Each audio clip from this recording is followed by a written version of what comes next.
right, so now that I've gone through slide 6, the question stems, we're going to practice using the question stems. So these question stems help test makers create your tests, obviously, and we're going to be or assume the role of the test maker anytime we're creating questions, okay? All right, so we're going to look at our question stems and we're going to pick which one we want to use. We obviously still have our summarization of the picture of the year passage with our overall main idea on the bottom. This is going to help us create our question as well and come up with answer choices, more importantly. So we already know what the overall main idea is for the passage. Let's go ahead and look at some of the ones below, which will deal with more of explaining how the details support the main idea. So let's do, how do the details support the title? I'm going to come to this list, I'm going to copy it, and I'm going to paste it as my question. How do the details support the title? So I'm looking over here. It's asking the tiny word with big meaning, how. So we're going to have to figure that out as we go. But let's just take a little look at all of our main idea details that we wrote down. So paragraphs 1 and 2 talk about how people take pictures for many reasons and many things. Paragraphs 3 and 4, a long time ago, people told stories and drew, including the Lakota tribe. Paragraph 5 tells us the Lakota leaders chose most important events, drew winter counts. Paragraphs 6 and 7 tell us that winter counts were drawn on skins and paper and they were kept yearly, and it helped them keep track of time in their history. Okay? So those are all of the details that support the title. The title is The Pictures of the Year. How would we describe in a correct answer that all of those details supported that the title should be called The Pictures of the Year? Let's think about it. First of all, I like to pick what answer choice I'm going to make as my correct answer. Let's just make it easy and make A correct. So you're going to highlight A and make it green. Basically, you're making your key first. That way we know what our correct answer is. Then we can build our incorrect answers around it. This is similar to how you created your test on Kahoot for your roots last week and the week before. All right, so let's think about our answer. How did the details support the title? All of the details we just read are about how, number one, people use pictures to describe or capture specific or important events in their life. But more importantly, the Lakota tribe, paragraphs 3 through 7 are about the Lakota tribe specifically, use pictures to keep track of their history. Okay. The title is called Pictures of the Year. And remember, the Lakota tribe used one event throughout the entire year to draw a picture about, therefore making each of the winter counts basically a picture of the year. Okay. So let's find a way to write that in a standard form so that we can have it be an obvious answer choice that would be correct. So let's highlight A as we've already done green, which indicates that it's correct. And we'll say that the winter counts the Lakota tribe drew on skins. Let's just leave on skins out because it does say later that they use paper. So let's just say the winter counts the Lakota tribe drew yearly helped them keep track of their history. Period. Which would describe the title, Pictures of the Year. That's our correct answer. Now let's do our incorrect answers. We don't have to highlight them red as being incorrect. We just have to make an incorrect answer choice. But we have to make sure that it's as long as the correct answer and that it has similar or paired wording. I'll show you what I mean by that. So let's do similar wording. Let's put the winter counts. So let's just start every one of our answer choices with winter counts. Test makers oftentimes use the same language in every answer choice to try to confuse students. So let's say the winter counts. Let's do one that's totally wrong. Oftentimes you'll have one that's totally wrong but is still in the passage. So winter counts the Lakota tribe. Let's say, let's keep it drew yearly. Helped them choose their next leader.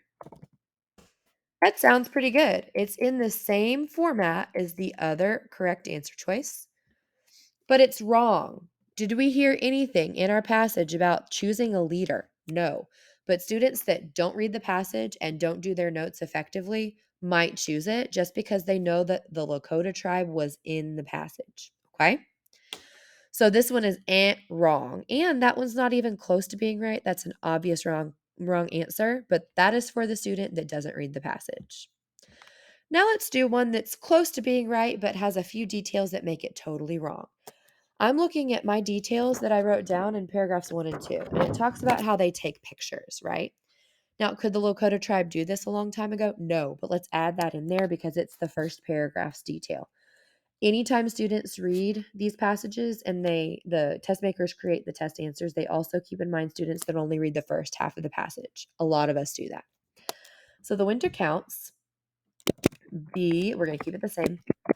Lakota tribe took pictures of with a camera helped them plan for the next year. Is it similar in length? Yes, it is. It's a tiny bit longer, but not enough to count. Could it help them plan for the next year? Sure. But did they use a camera to take pictures with? No, they didn't have that technology at the time. That is for students that read the first two paragraphs and then zone out the rest of the passage and don't do their notes or just don't read it at all. The lazy ones, okay? Lastly, we're going to do one for the student that's the super, super effective and efficient student. Students that have done this perfectly. Students that have read the passage once, even twice if they've had time. Students that are usually high achieving students that really pay attention and know what's going on.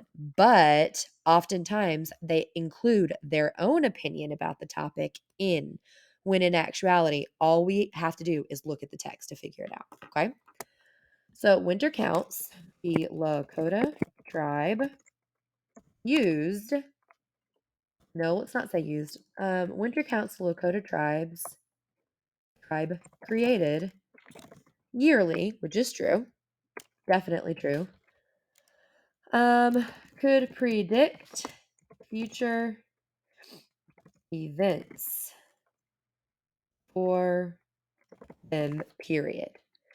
Now, could it help them predict future events in the next or upcoming years? Yes, it could. Does it ever say that it helped them predict things in the future of their tribe in the passage itself? No. This is how you effectively and correctly create questions and answer choices that cover every single student that you've got. A is the correct answer. B is for the student that didn't read the passage at all, but maybe skimmed through and saw that the Lakota tribe was in the passage, maybe saw the capitalized winter counts words, something, but it has nothing to do with the passage at all. C is for the student that reads the first half, doesn't read the rest of it because they get lazy, get tired, whatever. D is for the student that did everything perfectly, did it correct, did it the way they should have done it, but inserts their opinion far too much into the passage or into the answer choice to create their correct answer. D is for the students that are super, super smart, but sometimes go a little too far with what they've read. Okay. Did this process take a while? Yeah, it took a while. It's going to take you a while. It takes me a long time, especially whenever I'm creating tests with 10 or more questions on it to help figure out what's going on and to help figure out and assess effectively what students need and what they don't understand. But as we go throughout the school year, it will become easier and easier as we create them. So on the next slide, I'm going to copy this one, paste it. On the next slide, you are going to do the exact same, process that I just did, except you are going to create a different question from your question stems on slide 6. So you're going to pick a new question, insert it next to the question, and you are going to create your own question with answer choices based on the main idea. Okay. If you need assistance or help, if you are in class, I will assist and help you. If you are not in class and you need assistance, you can anytime add comments. You'll add a comment to your Google Classroom and I will get back to you whenever we have our planning period or at the end of the day. All right.